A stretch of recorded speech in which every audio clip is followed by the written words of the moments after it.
Le visible ne dit plus rien, il n'est que le retard du monde sur lui-même. Waouh! Cette phrase, elle est du philosophe Laurent Bilger, elle nous met tout de suite dans le bain. En gros, ce qu'il nous dit, c'est que le monde qu'on a sous les yeux, il est déjà dépassé. C'est ça le cœur du problème.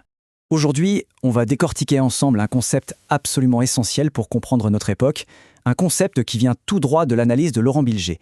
C'est ce qu'il appelle l'économie des signaux faibles. Et attention, ça nous plonge dans ce qu'il nomme une civilisation de la latence. C'est un changement de monde complet. Alors, comment est-ce qu'on en est arrivé là? Pour bien comprendre, voilà notre parcours. D'abord, on va faire un petit retour en arrière sur le monde d'hier, le règne des signaux forts. Ensuite, on plongera dans le monde d'aujourd'hui, l'aube des signaux faibles. Puis on verra l'impact que ça a sur nous, comment on devient des capteurs humains. Et enfin, on abordera le plus grand défi, celui du discernement. Allez, c'est parti. Allez, première partie, le règne des signaux forts. On va parler du monde d'hier. Pour bien saisir la révolution actuelle, il faut d'abord comprendre comment ça fonctionnait avant. Ce monde d'avant, il était, disons, plus simple à lire. Il était stable, linéaire. On pouvait voir la causalité, le lien de cause à effet. L'information, elle, arrivait après l'événement.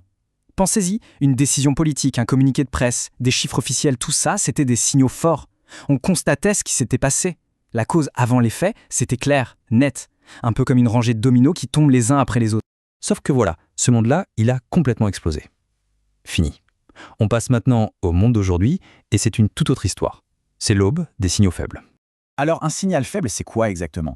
C'est une toute petite information, souvent ambiguë, un indice, une anomalie qui semble ne rien dire, mais qui pourrait annoncer une rupture, un gros changement. Laurent Bilger donne des exemples très parlants. Un tweet qu'un dirigeant supprime juste après l'avoir posté, une offre d'emploi pour un poste clé qui disparaît du jour au lendemain, ou même des variations bizarres dans le trafic maritime. Ce sont des murmures, des présages. Et là, le changement de paradigme est total. On quitte une logique de causalité, où on essaye de comprendre ce qui s'était passé, pour entrer dans une logique probabiliste, où le but est d'anticiper ce qui va se passer. La valeur de l'info, ce n'est plus sa vérité, c'est sa précocité. Le plus important, ce n'est plus d'être le premier à savoir, mais d'être le premier à sentir que quelque chose se prépare. Et ça, Laurent Bilger le résume avec une formule géniale. La puissance ne consiste plus à posséder des ressources, mais à percevoir des frémissements. Tout est dit. Le pouvoir a changé de nature. Alors forcément, cette course à l'anticipation, ça a créé tout un business, une véritable industrie de la vigilance. Mais qui sont les acteurs de cette industrie? Qui sont ces chasseurs de frémissements? Cet écosystème de la détection, il est tentaculaire. On a des boîtes comme Palantir ou Dataminer dans l'intelligence économique qui scrutent le monde à la recherche de menaces.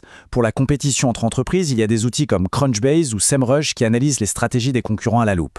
Sur le plan social et culturel, des plateformes comme Brainwatch ou Talkwalker écoutent littéralement le pouls du monde sur les réseaux. Et ça va même plus loin, avec la surveillance physique. Planet Labs, Orbital Insight, ce sont des entreprises qui analysent des images satellites pour tout voir. Le but est toujours le même, capter le signal faible avant les autres pour en faire un avantage décisif. Bon, tout ça, c'est le système. Mais quel est l'impact sur nous, sur l'humain? Parce que la transformation, elle n'est pas que technologique. Non, elle est bien plus profonde. Elle est anthropologique. On devient nous-mêmes des capteurs. Pensez-y.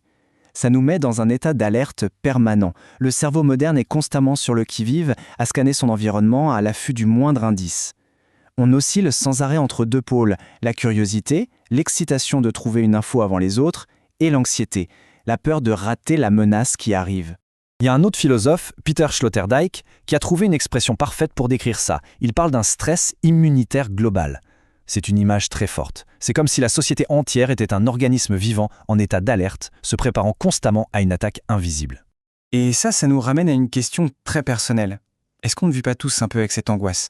Cette peur constante de passer à côté du signal, de l'indice qui aurait pu tout changer, juste avant le choc. C'est presque devenu le bruit de fond de notre existence.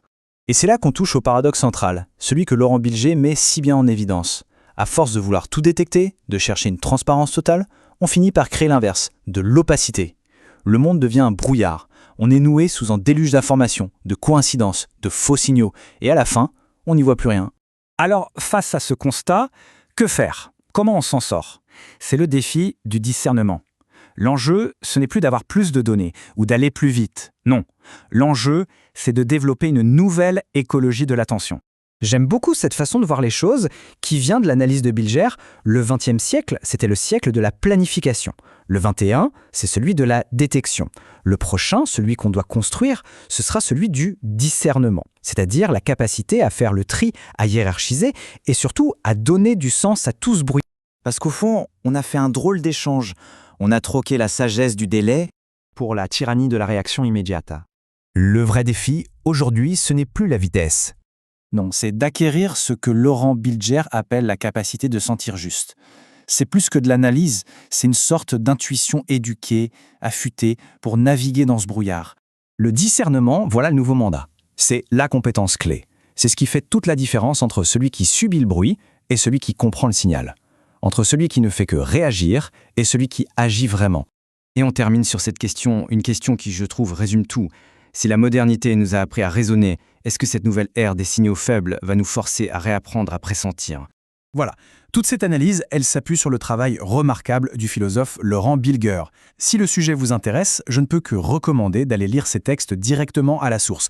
Vous trouverez son analyse complète sur son Substack, llvbilger.substack.com. C'est vraiment une lecture fondamentale pour qui veut comprendre le monde d'aujourd'hui.